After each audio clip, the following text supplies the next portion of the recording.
Selasa, 10 September 2024, adalah deadline atau batas waktu ancaman pasangan Cagup dan Cawagup Bengkulu, Helmy, Mian, melalui Ketua Tim Kuasa Hukumnya, Muspani, akan melaporkan KPU RI dan Bawaslu RI, kepada DKPP, atau Dewan Kehormatan Penyelenggara Pemilu, jika tidak juga membatalkan pencalonan Rohidin Mersyah, karena sudah 2 periode menjabat sebagai Gubernur Bengkulu. Menurut Muspani, sebagaimana diwartakan Detik Sumbaksel, edisi Senin, 2 September 2024, Rohidin dinilai melanggar putusan MK atau Mahkamah Konstitusi nomor 2, 2023, Jo, nomor 22, 2009, dan Jo, nomor 67, 2020, tentang masa jabatan kepala daerah yang bisa mencalon kembali sebagai kepala daerah. Memberikan tenggang waktu hingga 10 September 2024 untuk membatalkan paslon yang masuk 3 periode.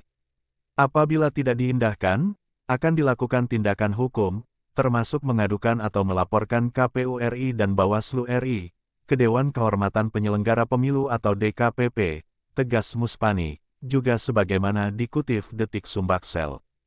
Belum terkonfirmasi, apakah yang akan dilaporkan ke DKPP, hanya KPU Republik Indonesia, dan Bawaslu Republik Indonesia, tidak termasuk KPUD Provinsi Bengkulu, yang melegalkan pencalonan Rohidin Mersyah, yang menurut versi pasangan Helmy, Mian, melalui Ketua Tim Kuasa Hukumnya, Muspani, sudah menjabat 2 periode sebagai Gubernur Bengkulu. Juga belum terkonfirmasi, baik langsung kepada Helmy, Mian, maupun melalui Ketua Tim Kuasa Hukumnya, Muspani, apakah setelah berakhir batas waktu 10 September 2024, pihaknya benar-benar akan melaporkan pencalonan Rohidin Mersyah ke DKPP, sebagaimana pemberitaan berbagai media. Seperti diketahui, sebelumnya, insiden putusan Mahkamah Konstitusi atau MK, juga pernah melanda Komisi Pemilihan Umum, atau KPU Republik Indonesia, terkait uji materi pasal 169, huruf Q, Undang-Undang Pemilu, tentang syarat pencalonan presiden dan wakil presiden. MK menyatakan, seseorang yang belum berusia 40 tahun, bisa menjadi calon presiden atau calon wakil presiden, selama berpengalaman menjadi kepala daerah, atau jabatan lain yang dipilih melalui pemilu. Menyatakan, pasal 169 huruf Q, Undang-Undang Nomor 7 2017 tentang Pemilu, bertentangan dengan Undang-Undang Dasar 1945, sepanjang tidak dimaknai berusia 40 tahun, atau pernah atau sedang menduduki jabatan yang dipilih melalui pemilihan umum, termasuk pemilihan kepala daerah, kata Ketua MK, Anwar Usman, dalam sidang putusan, seperti dikutip Kompas.com, edisi 16 Oktober 2023. MK juga menyatakan, putusan mulai berlaku pemilu presiden 2024. Hanya saja, meski sempat memakan korban, Anwar Usman diberhentikan oleh Majelis Kehormatan Mahkamah Konstitusi, atau MKMK, dari jabatan Ketua Mahkamah Konstitusi, karena dinilai melanggar kode etik.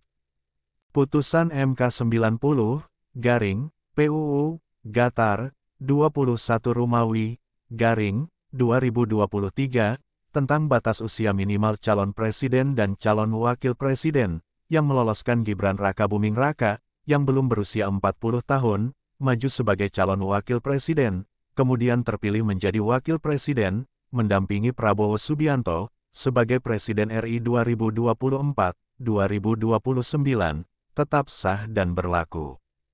Ampuhnya putusan MK yang sama, meski kemudian makan korban berikutnya, Dewan Kehormatan Penyelenggara Pemilihan Umum atau DKPP, menjatuhkan sanksi keras terakhir, kepada Ketua Komisi Pemilihan Umum RI, Hasyim Asyari, karena dinilai melanggar kode etik, memproses pendaftaran Gibran Rakabuming Raka, sebagai calon wakil presiden, tanpa mengubah syarat usia minimum pada PKPU 19/2023, sesuai putusan MK 90.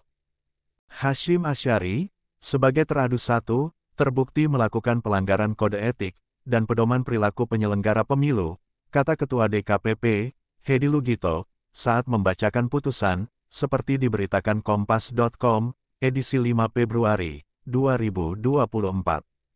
DKPP juga menjatuhkan sanksi peringatan keras kepada 6 komisioner KPU, Agus Melas, Betty Epsito Idroos, Muhammad Afifuddin, Yulianto Sudrajat, Parsada An Harahap, dan Idam Holik. Dalam pertimbangan putusan DKPP, dibacakan anggota DKPP, I Dewa Kadewi Arsara Kasandi, seharusnya KPU segera melakukan konsultasi dengan DPR dan pemerintah, setelah putusan MK nomor 90, 16 Oktober 2023. Itu diperlukan, agar peraturan KPU 19, 2023, sebagai aturan teknis Pilpres, segera direvisi akibat dampak putusan MK. Para teradu, baru mengajukan konsultasi kepada DPR, 23 Oktober 2023, atau 7 hari setelah putusan MK, ujar Wiyarsa, juga sebagaimana dikutip Kompas.com. Hanya saja, meski kembali memakan korban, Ketua KPU RI, Hashim Asyari, mendapat sanksi keras terakhir dari DKPP, karena terbukti melakukan pelanggaran kode etik, dan pedoman perilaku penyelenggara pemilu, termasuk 6 komisioner KPU, yang mendapat sanksi peringatan keras. Putusan MK 90, 2023, tetap sah dan berlaku, menjadi payung hukum pendaftaran calon wakil presiden dan calon presiden, di pemilu Pilpres 2024. Terpisah, Ketua Markas Daerah, atau Kamada Laskar Merah Putih Provinsi Bengkulu, Khairuddin MDK, yang juga produser eksekutif Bintang TV, dan pemimpin redaksi media online Agen 07, saat diminta tanggapan. Apakah putusan MK nomor 2, 2023, Jo, nomor 22, 2009, dan Jo, nomor 67, 2020, tentang masa jabatan kepala daerah, yang bisa kembali mencalon sebagai kepala daerah, yang menjadi senjata pasangan Cagup-Cawagup, Helmy, Mian, melalui tim kuasa hukumnya, melaporkan KPU RI dan Bawaslu RI, ke DKPP, akan bernasib sama dengan putusan MK 90, 2023, mengaku tidak berani berspekulasi memprediksi. Kita tunggu sajalah, seperti apa endingnya nanti. Kita juga tidak tahu pasti, apakah perseteruan itu akan sampai ke DKPP, kata Khairuddin MDK. Dari Studio 1 Bintang TV Bengkulu, Zainwar Eshut dan Dendi Saputra, serta juru kamera Marco Melandri melaporkan.